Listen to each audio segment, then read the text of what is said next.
तो नल की नेक्रोसोल लेकर आपका क्या पहला रिएक्शन था कि मार्वल वालों से मांगकर अपने सोनी वाले नेक्रोसोल दिखा रहे हैं, पर इसका आगे यूज क्या करेंगे यार, मैडम वेब से लड़ाने के लिए या मॉर्बियस से पिटवाने के लिए। अगर मैं बात करूं मैं कॉमिक्स में, तो कॉमिक्स में नेक्रोसोल क्या चीज है वो तो अपने सबने देख ही लिया है। उसको हराने के लिए अपने एक्समैन से लेकर फैंटास्टिक फोर से लेकर एवेंजर्स तक कम पड़ जाते हैं उसे हराने के लिए। लेकिन ये मैंने नल की ओरिजिन में बताया, आपने नहीं देखा हो तो जाकर आप देख सकते हैं। लेकिन इस वाले वीडियो में अपन वेनम द लास्ट आर्क की मूवी का मिड क्रेडिट सीन और पोस्ट क्रेडिट सीन के बारे में बात करेंगे और इसका फ्यूचर क्या हो सकता है के बारे में बात करेंगे। सबसे पहले बात करते हैं डॉक्टर पेन के बारे में, जिनको अपन ने लास्ट में उनको एक सिम्बियोट मिल जाता है और अपने साथ काम करने वाली कलीग को बचा लेती है। तो उनका आगे क्या फ्यूचर है सिनेमैटिक यूनिवर्स में तो बात करते हैं। और अपन ने पूरी मूवी में देखा है कि वो सिम्बियोट्स को समझ सकती है, उनका पेन मतलब थोड़ा सहन कर सकती है, मतलब समझ सकती है सिम्बियोट्स का पेन और चाहती है कि वो सिम्बियोट अच्छी जिंदगी जिए, क्योंकि उनके भाई को देख रही थी वो किस तरह से उनका भाई मरा था। तो मतलब कुल मिला के वो पेन समझ सकती है। वही देखकर वो लास्ट में अपने इनके पास एक जो सिम्बियोट होता है उसको वो यूज कर लेती है और अपने साथ काम करने वाली कलीग को बचा लेती है। लेकिन ये बात आती है सिम्बियोट्स की पावर क्या है। तो इन सिम्बियोट्स की पावर कुल मिला के फ्लैश वाली पावर, ये तेज गति से दौड़ सकती है। इससे आप देख सकते हैं सिम्बियोट का यूज करने के बाद अपनी जो डॉक्टर पिन होती है वो हैंडीकैप से भी सही हो जाती है, इनका पूरा सही हो जाता है। पर ये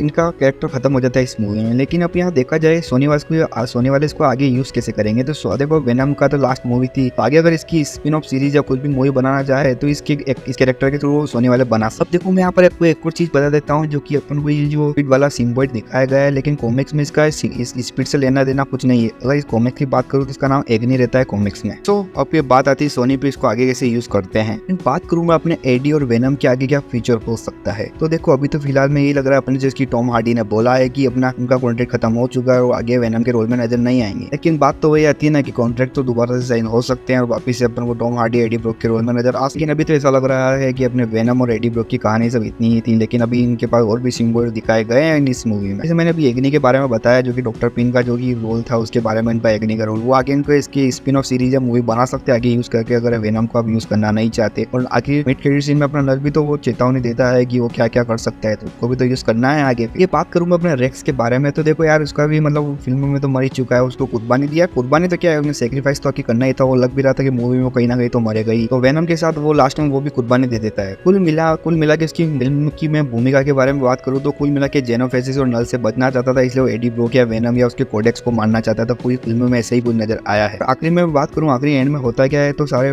जेनोफेसिस और वेनम जो कि होते हैं उसके ऊपर एसिड गिरा के वो सारों को मार देता और खुद भी मर जाता, खुद को भी सेक्रीफाइस कर देता। अब देखो इस फिल्म में तो इनकी कहानी इतनी थी और शायद हो भी सकता है इनका आगे इतना मतलब इतने ही नजर आए या वो आगे नजर भी ना आए। मैं इसमें कॉमिक्स की कहानी की बात करूँ तो कॉमिक्स में इनको खुद को एक सिम्बियोट मिल जाता है। मुझे लगा था फिल्म में भी इनको कहीं ना कहीं एक सिम्बियोट तो मिल ही जाएगा, ताकि एंड में मतलब सारे को एक सिम्बियोट मिल ही जाता है। तो मैंने सोचा इनको भी एक सिम्बियोट मिल जाएगा, क्योंकि अगर कॉमिक बुक ये फॉलो कर रहे हैं, कॉमिक बुक में तो है ना रेक्स को एक सिम्बियोट मिलता है। तो आगे बढ़ने से पहले मैं आपको अहम चीज बता देता हूँ, कोडेक्स क्या चीज क्या है आखिर। तो देखो कोडेक्स क्या चीज है इस मूवी में अपन को इंट्रोड्यूस कराया गया। कुल मिला के क्विंटा नाम का प्लेनेट है जहाँ पर अपना जो कि नल है वो बंद है, उसी के सिम्बियोट्स ने कैद कर रखा है। लेकिन उसको बाहर आने के लिए कोडेक्स की जरूरत है, कि अपने वेनम और एडी ब्रॉक के पास है। मूवी में जितनी बार भी नल को बताया गया तो उसने बोला था मैं काटने में काफी ज्यादा एक्सपर्ट हूँ। मतलब काटने का मतलब जो है कि मैंने एक बार नल की ओरिजिन के बारे में बताया था, जब उसने ना अपने सेलेस्टियल की गर्दन काट की है, तो उसके बाद भी नेक्रोसोल्ट है। बात करूँ मैं नेक्रोसोल्ट वाले वेपन की, तो ये सबसे पावरफुल है। और अब मैंने नल की ओरिजिन में बताया था कि कितनी पावरफुल है नेक्रोसोल्ट है। और मैं बात करूँ जो थोर लव एंड थंडर में जो अपना को नेक्रोसोल्ट दिखाई गई थी, वो तो एक बेइज्जती के रूप में है यार, वो इतनी ज्यादा अच्छी थी नहीं। लेकिन सोनी वालों ने कुछ काम कर एक काम तो अच्छा कर ही दिया कि नेक्रोसोल्ट तो अच्छी बताई है नल। तो यहाँ पर आपको एक बात तो क्लियर हो गई होगी कि नल को बाहर निकलने के लिए कोडेक्स चाहिए। और आप सोच रहे होंगे कोडेक्स अब वेनम और एडी ब्रॉक के पास क्या कर रहा है। तो मैं आपको बता दूं कि वेनम जो फर्स्ट आई थी वेनम 2018 में, वहाँ पर अपना एडी ब्रॉक लास्ट में मर जाता है, जिससे अब वापस वेनम से जुड़कर वेनम मतलब एडी ब्रॉक को सही कर देता है, जिससे उनके बीच में कोडेक्स बन जाता है। कुल मिलाकर कहने का मतलब ये कि ह्यूमन बीइंग है जो कि मर रहा है, जिससे वेनम आकर उसके वापस को मतलब जिंदा कर देता है, तो उनके बीच में कोडेक्स बन चुका है। वही अपने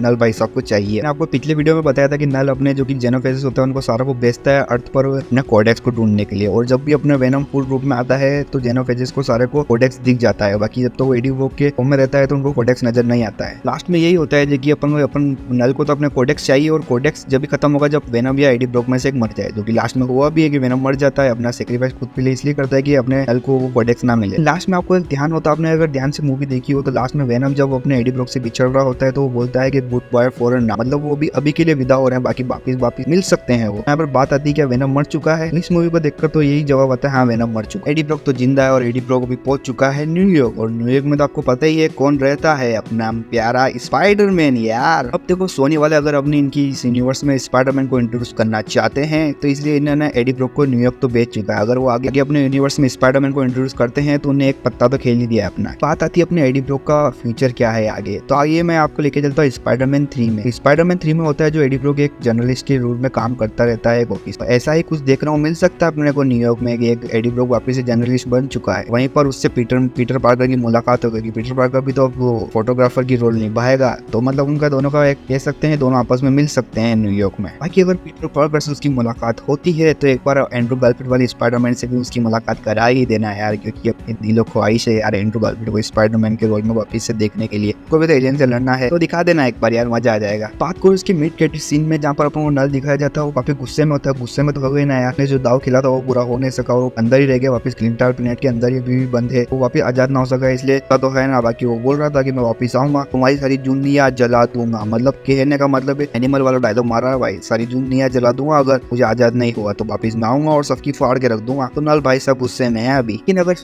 नल अगर भविष्य में आजाद होता है तो मैं चाहूंगा ये सोनी यूनिवर्स में आजाद ना होकर अपने मार्वल यूनिवर्स में आजाद हो, क्योंकि अपन ने देखा है इस मूवी में अपने के पास टेक्नोलॉजी तो है, क्योंकि उसके पास टेक्नोलॉजी है जब भी तो उसने जेनोफेजिस को अर्थ पे भेजा था अपने कोडेक्स ढूंढने के लिए, इसलिए उसके पास थोड़ी टेक्नोलॉजी तो है। अगर वो थोड़ी टेक्नोलॉजी का यूज करके ध्यान लगा लेता है कि अर्थ 616 में चला जाऊं, यहाँ पे भी काफी ज्यादा मटेरियल है, आगे अपन को नल अपने मार्वल यूनिवर्स में दिखाया जा सकता है यार। मिड क्रेडिट सीन में इतना ही होता है कि नल एक धमकी देता है और वहां से निकल जाता है वो, तो अब देखते हैं नल वापिस का सोनी यूनिवर्स में नजर आता है। बात करो अपने पोस्ट क्रेडिट वाले सीन में, तो पोस्ट क्रेडिट सीन में अपन को एक बारटेंडर नजर आता है। अब बारटेंडर की मैं बात करूँ तो अपने को जब वेनम द लास्ट डांस शुरू होती है तो वो बारटेंडर बाल चोटी करके बैठा रहता है, तो वो अपना अर्थ 616 है। लेकिन उसके बाद में अपना जो वेनम वापिस खुद के यानी सोनी यूनिवर्स में आ जाता है तो वहाँ पर आपको बारटेंडर खुले बालों में दिखता है। यहाँ पर एक बात तो पता चली गई है कि उसने दोनों यूनिवर्स में अपना थोड़ा थोड़ा पार्ट छोड़ दिया है। अपने मार्वल वाले यूनिवर्स में भी वो वेनम का थोड़ा सा पार्ट है, इसमें भी अपना एक छोटा पार्ट छोड़ गया है वो। फिल्म में जब वेनम वहाँ से भाग जाता है तो बारटेंडर पकड़ा जाता है और अपना रेक्स जो होता है वो उसको एरिया 51 में लेकर आ जाता है, वहाँ पर कैद कर देता है। देखो वहाँ पर तो सब धूम धड़क का होता ही है, सारी चीजें टूट तो जाती है, इसलिए अपना फिर वो भी बाहर निकल जाता है। पोस्ट क्रेडिट सीन में निकलते उसको वहाँ से निकलता हुआ नजर आ रहा है। पोस्ट क्रेडिट सीन में अपन देखते हैं कि वाइल देखने को मिलता है जिसमें वो टूटा हुआ नजर आता है, कुछ ना कुछ है उसमें। वापिस से वेनम द लास्ट डांस की शुरुआत में ले जाता हूँ, जहाँ पर अपने रेक्स ने अपने वेनम का थोड़ा सा पार्ट कलेक्ट किया था, या वही लास्ट में अपन को दिखाया गया है कि वेनम का थोड़ा सा पार्ट लिया गया था, वो आजाद होता हुआ नजर आ रहा है पोस्ट क्रेडिट सीन में। मुझे तो यही लग रहा है, आपका क्या है ओपिनियन मुझे कमेंट बॉक्स में जरूर बताना। क्या होगा वहाँ पर नजर आ भी रहा था कि उससे वो बॉन्ड कर रहा है, वेनम का टुकड़ा होगा क्या है यार आगे जाकर वो न्यूयॉर्क जाएगा और एडी ब्रॉक को ढूंढेगा और उससे वापस बॉन्ड कर लेगा यार, यही नजर आने वाला अगर सोनी वाले वापस एडी ब्रॉक को दिखाना चाहते हैं। तो बात तो ये आती है कि सोनी वाले वापस अपने एडी ब्रॉक और वेनम को यूज तो कर ही सकते हैं, क्योंकि एडी ब्रॉक भी जिंदा और वेनम का थोड़ा सा पार्ट भी अभी सोनी यूनिवर्स में बाकी है। लेकिन वो कहते हैं ना कि अभी तो थोड़ा सा टाइम बाकी है, मतलब एडी ब्रॉक भी टॉम हार्डी को भी मतलब थोड़ा सा ब्रेक देना चाहते हैं, तो मतलब सोच लीजिए 3-4 साल तो अपन को टॉम हार्डी वाला वेनम नजर नहीं आया, लेकिन होपफुली आगे नजर आ सकते हैं, क्योंकि संभावना सारी बना दी है, एक क्लोजर भी दे दिया लास्ट में अपने टॉम हार्डी वाले वेनम को आगे दिखा भी सकते हैं। एडी ब्रॉक भी जिंदा और वेनम का थोड़ा सा पार्ट भी है। फिर बात तो ये आती है फ्यूचर में कि अगर सोनी यूनिवर्स में अगर नल है और आगे वो आगे हो भी जाता है, मतलब छूट भी जाता है अपने क्लीन टावर प्लेनेट से आजाद हो जाता है, तो उससे लड़ेगा कौन, अपनी मैडम या मॉर्बियस या क्लेविन द हंटर, क्योंकि वेनम का तो इन्हें क्लोजर दे दिया है, तो आगे लड़ेगा कौन यार, ये बात आती है ना फिर आगे। लेकिन जो भी हो वो तो आगे सोनी वाले बता ही देंगे, लेकिन आपके हाथ में है कि आपका नल खुला ना छूटा हो। अपने चैनल को सब्सक्राइब कर लो और वीडियो को लाइक कर लो यार। आपका क्या ओपिनियन है इस मूवी को लेकर और post credit mid credit scene को लेकर मुझे कमेंट बॉक्स में जरूर बताना, और वीडियो जरा भी पसंद आई हो तो लाइक करना और चैनल को सब्सक्राइब करना। मैं मिलूंगा आपको अगली वीडियो में, जब तक के लिए मकड़ी मैन।